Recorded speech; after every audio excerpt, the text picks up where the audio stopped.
بسم اللہ الرحمن الرحیم۔ السلام علیکم ورحمۃ اللہ۔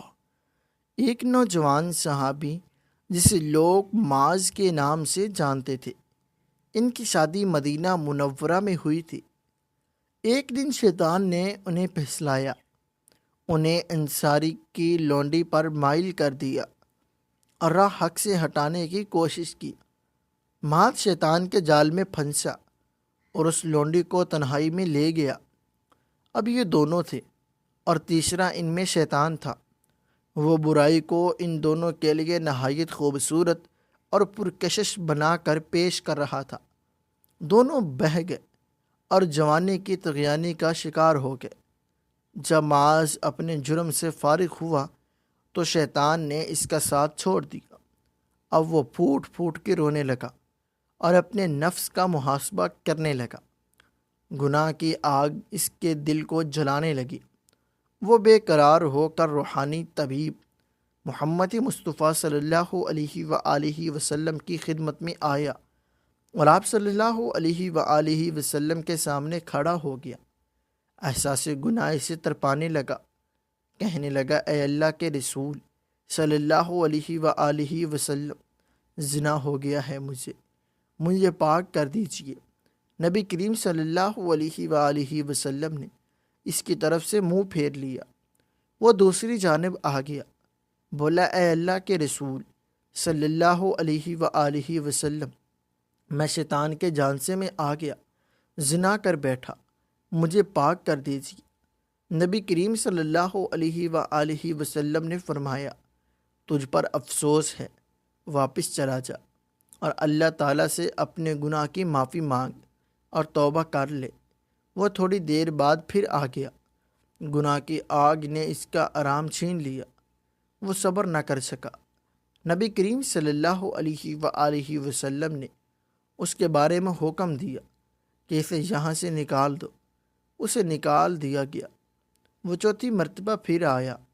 نبی کریم صلی اللہ علیہ وآلہ وسلم نے لوگوں سے پوچھا، کیا یہ دیوانہ ہے؟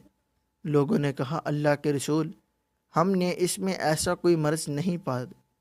آپ صلی اللہ علیہ وآلہ وسلم نے فرمایا، شاید اس نے شراب پی ہو، اس لیے ایسی حرکتیں کر رہا ہے۔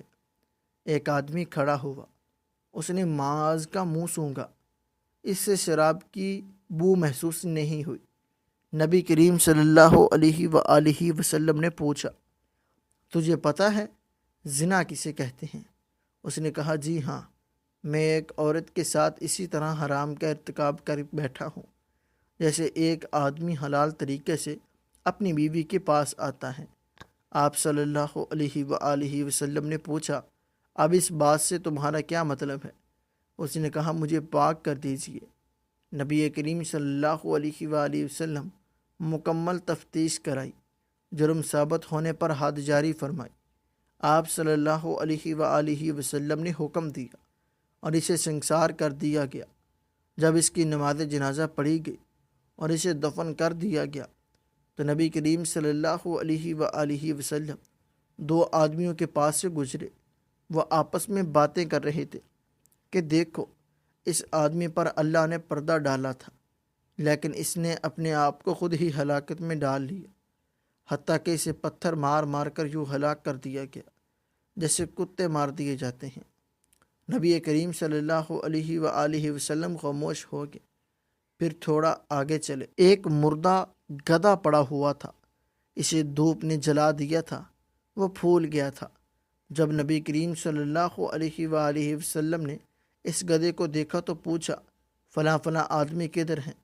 وہ دونوں بولے، اللہ کے رسول صلی اللہ علیہ وسلم، ہم یہاں ہیں۔ آپ صلی اللہ علیہ وآلہ وسلم نے فرمایا، اترو اور اس گدھے کا گوشت کھاؤ۔ حیران ہو کر بولے، اللہ کے نبی، بھلا اسے کون کھا سکتا ہے؟